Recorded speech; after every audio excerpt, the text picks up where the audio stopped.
यीशु मसीह ने कहा वो सहायक जो पिता मेरे नाम से भेजेगा तुम्हें सब बातें सिखाएगा। Jesus said, the helper that the Father will send in my name will teach you all things. उसने नहीं कहा all spiritual things। He did not say all spiritual things. all things मतलब सब बातें मतलब all things। सब बातें। Amen। यानी कुछ भी आप कर रहे हो पवित्र आत्मा से मदद मांगो। Which means anything you want to do, ask help from the Holy Spirit. Spiritual realm में In this, तैयार हैं आप लोग? in the spiritual realm, are you ready? हाँ, स्पिरिचुअल realm में In the spiritual realm, एक सेकंड में in 1 second, revelation से परमेश्वर आपको सिखा सकता है God can teach you जो through किसी को revelation सीखने में 10 साल लगे। what someone would take 10 years to learn. Bible में है। This is in the Bible. जब पुराने नियम में मंदिर बनाया गया In the Old Testament, when they had to make the temple, तो परमेश्वर कह रहा है उसने क्राफ्ट्समैन के ऊपर अपनी आत्मा को डाला। the Bible says God put His Spirit on the craftsman. वो जेरूसलेम स्कूल ऑफ आर्किटेक्चर नहीं गए। They did not go to Jerusalem School of Architecture. जब परमेश्वर का आत्मा उनके ऊपर आया तो When- बाइबल बताती है they became skilled craftsmen। When the Spirit of God came upon them, the Bible says they became skilled craftsmen. वो निपुण हो गए अपनी कला में. Amen। अब मैं इसका मतलब ये नहीं कह रहा हूँ कि आप पढ़ाई लिखाई छोड़ दें, I'm not saying stop studying. अपने बच्चों को ड्रॉप आउट करा दो school Take your kids out of से। school, What I'm I'm not saying is we are people with the edge, मैं ये कह रहा हूँ हम वो लोग हैं जिनके पास एक फायदा है, so use that। उसका इस्तेमाल करो. जब आप कुछ पढ़ रहे हैं, जब आप पवित्र आत्मा आपको वो बातें सिखा सकता है जो नेचुरली आपको नहीं पता चलेंगे। Holy Spirit can teach you those things which you will not learn naturally. Amen। पवित्र आत्मा आपको सारी बातें सिखा सकता है। Holy Spirit can teach you all things. यीशु मसीह ने कहा वो सहायक जो पिता मेरे नाम से भेजेगा तुम्हें सब बातें सिखाएगा। Jesus said, the helper that the Father will send in my name will teach you all things. उसने नहीं कहा all spiritual things। He did not say all spiritual things. all things मतलब सब बातें मतलब all things। सब बातें. Amen।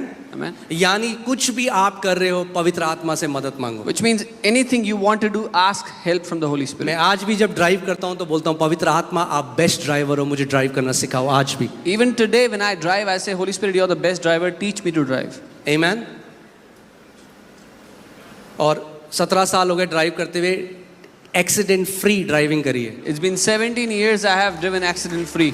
पवित्र आत्मा आपको सब बातें से, वो आपका सहायक है, आपका स्टैंड बाय है, तो आप हर समय उससे मदद मांग सकते हो। Holy Spirit is your helper, your standby, so you can ask Him for help in everything. Amen।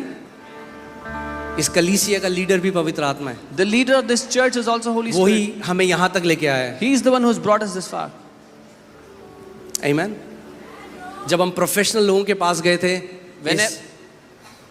इस हॉल को बनाने के लिए, तो बहुत मोटा बिल बोला उन्होंने। Whenever we went to professionals, when we went to professionals for this auditorium, they gave us a केवल very heavy साउंड bill. को अगर हमें साउंड प्रूफिंग करनी थी कमरे में, उसी के हमें 3.5 करोड़ का बिल आया था। Just for soundproofing, they were asking 3.5 crores.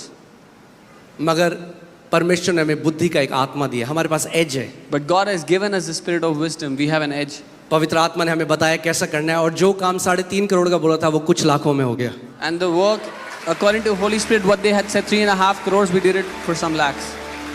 Amen।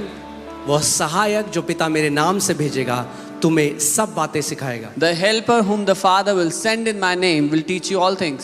यानी जब आप सुबह उठते हो, That means when you wake up in the morning, बोलो पवित्र आत्मा से बात करो। speak to the Holy Spirit. आप अपने ऑफिस जाते हो, बोलो पवित्र आत्मा मुझे सिखा। When you go to the जब the आपकी office, say, business Holy deal है, Spirit, आप teach उससे बोलो प्रभु मुझे सिखा, me. When you have a business deal, say, Holy Spirit, teach me. क्योंकि वो बेस्ट टीचर है। Because He's the best teacher.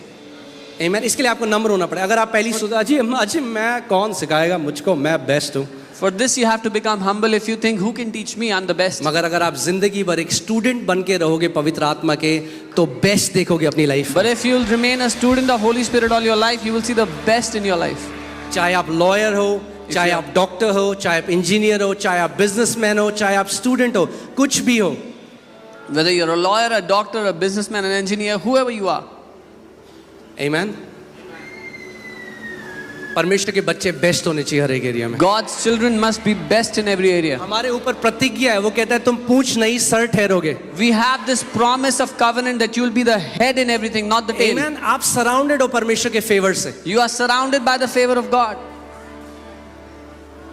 मगर हर चीज परमेश्वर के राज्य, मैंने आपको क्या बताया था, आपके बिलीफ से काम करती है। But I told you, everything in the kingdom works through your belief.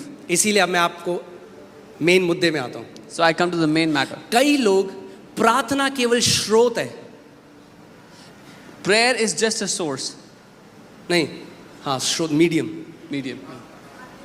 माध्यम है। कई लोगों का विश्वास अपनी प्रार्थना में है, Many people have their faith on their prayer. तो वो कहते हैं क्योंकि मैंने 18 घंटे प्रार्थना कर दी है, अब तो देना पड़ेगा। So they say, because I have prayed for 18 hours, now God has to give. आपका विश्वास किस में है? आपकी प्रार्थना के घंटों में है। Your faith is in the hours of your prayer. हमारा विश्वास परमेश्वर की विश्वास योग्यता में होना चाहिए। Our faith should be in the faithfulness of God. यीशु मसीह जब लाजरस को जिंदा करने गया, उसने कहा, ए प्रभु तेरा धन्यवाद हो कि मैंने 40 दिन उपवास किया, अब तो तुझे करना पड़ेगा प्रभु। When Jesus went to raise Lazarus from the dead, he said, "Oh, thank you, Lord, that I've fasted for 40 days. Now you have to do this." इसीलिए कई मसीह, आपने देखा है वो एक जो ऑल्टरनेट करंट होता है, उसका एक ऐसा होता है ये wave. So many believers operate like this, like alternate current waves. जिस दिन उन्होंने सुबह उठ के करी 4 घंटे प्रार्थना, The day they woke up in the morning and did 4 hours of prayer.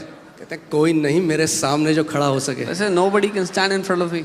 जिस दिन निकले वो अपने 40 दिन के उपवास से बाहर, The day they come out of their 40 days of तो fast, पहला सवाल वो दूसरे विश्वासी से पता क्या पूछते हैं? the first question they ask the other believer भाई is, उपवास करते हो आप? "Do you fast?" नहीं करते? You don't fast? अरे कुछ नहीं हो सकता आपका। Nothing will happen in your life. आप किस चीज को स्थापित करने की कोशिश करें? अपनी धार्मिकता। What are they trying to establish? Their ध्यान से own सुनिए, मैं ये नहीं कह righteousness. रहा हूँ उपवास करना जरूरी नहीं है, I'm not saying fasting is not बहुत important. जरूरी है, It is very important. मगर हम उपवास इसलिए नहीं करते कि परमेश्वर को लुभा सकें और उसके हाथों को मरोड़ सकें कि हमें दे। But we don't fast so we can force God to give us something. हठ योग नहीं होता मसीहत में। चलो जो लोग नहीं समझे नहीं समझे, ओके। यीशु मसीह ने क्या कहा? पिता मैं तेरा धन्यवाद करता हूं कि तू हमेशा मेरी सुनता है। Jesus said, "Father, I thank you that you always hear me." क्या होगा अगर आप ऐसी प्रार्थना करने लग गए? What will happen if you start praying like this? पिता मैं आपका Father, धन्यवाद करता हूं, आप हमेशा मेरी सुनते हो पिता, Thank you, Father, that you always hear me क्योंकि मैं आपका बेटा हूं। because I'm your son. Amen.